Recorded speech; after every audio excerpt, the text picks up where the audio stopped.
Amy here on Midday Motivation. So you guys know that I love to be inspired, and today I was on a walk with one of my really good friends, and I haven't seen her in a long time, so we had a lot of catching up to do. And she told me this most amazing story, and it inspired me so much that I wanted to share it with all of you here on Midday. And so this one goes out to my friend's daughter, who reaffirmed my belief that you never know your impact and what your impact is on another. Like, you just never know. And I really do believe that. And so I'm going to tell you the story that she told me today. And it's a story that captures love and loss and legacy and the quiet, powerful ripple effect that one person can have, right?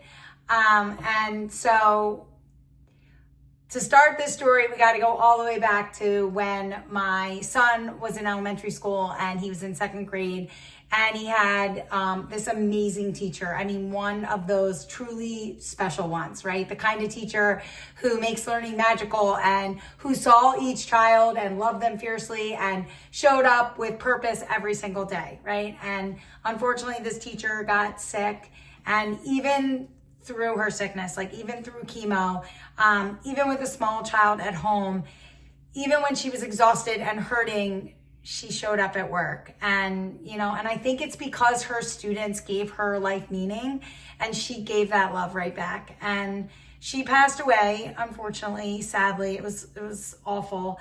When my son was in fourth grade, and my friend's daughter was in her second grade class that year.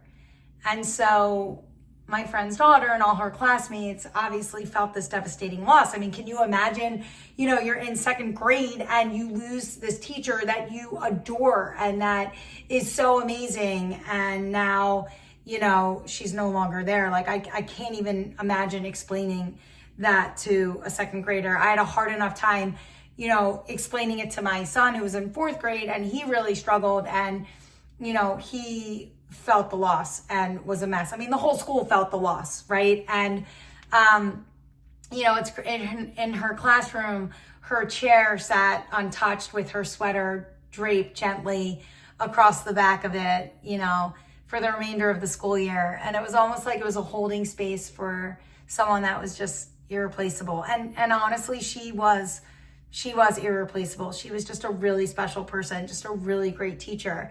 And so now, fast forward, those second graders, which is my friend's daughter, just graduated from high school. So that was this teacher's last class.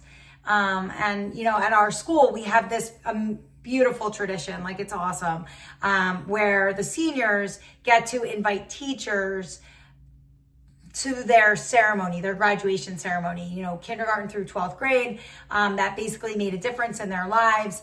And these teachers, they get an invitation, and then they get listed in the program, and there's they have special seating during the ceremony. It's really nice. It's a really nice tradition.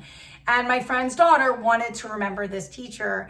And so she was like, well, maybe I can invite her parents to the ceremony so they know how much their daughter meant to all of us and to our class and to me. And so she sent a letter to the parents and told them just how much their daughter meant to them or to her, and how much she remembered, and how deeply she was, still impacted after all these years by their daughter, and just how special their daughter was, which is, my gosh, it's amazing, And then there was kind of no follow-up, right? Graduation came, it was very exciting, all this stuff is going on, and my friend's daughter had no idea, were the parents there, were they not there, was there anything? There was really no correspondence back until a couple weeks ago, when another teacher from our elementary school, and one of those teachers that was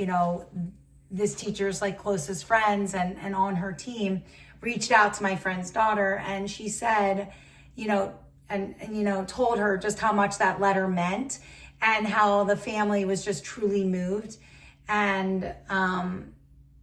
that, there's a picture of that second grade class, this teacher's last class, still hanging in this other teacher's classroom, as a reminder that, you know, this was one of my closest friends and one of my colleagues, and this was the last class that she ever taught. And whew, and the teacher just like went on to say how special it was that, you know, someone remembered and that someone took the time to say it. And I think it's amazing. And I'm having like a wow moment because, you know, my friend's daughter didn't need to reach out and she didn't need to write that letter. And to be honest, it's summer and the teacher didn't need to reach out to my friend's daughter and basically close the loop for her and give her closure on this whole thing. But they did, like they both did. And I find that amazing. And that's the thing about the best people. They do what they don't have to do and they go above and beyond and they show up and they love and they teach and they heal and they leave fingerprints on hearts long after they're gone. And so this story reminds me that you never know your full impact, right? You just never know the impact that you have on someone or on another person. And you might never see the end of the story, but the story keeps going, right? And that teacher, she's still teaching, she's still inspiring, she's still showing up. It's just in a different way. And I just think that's amazing. And to be honest, that's true for all of us, right? The way we show up, the way we love, the way we care, it matters more than we think. And so, you know, to all those teachers and nurses and first responders and the quiet heroes of like the everyday world, thank you. You know, you don't always see the ripple, and you know, but it's there. And you're changing lives in ways that you may never fully see. But someone out there, they will remember. And one day, they just might write you a letter. Because your impact, it lasts. And you never know when it will come back around. And I truly believe that. And I'm just in awe of this story. And it just means a lot. And that teacher was a really great teacher. And it's nice that people remember. And it's nice that second grade class is still up on somebody's wall in the school where she taught and loved to be there every single day. So that's it for Midday today. I'll see you tomorrow.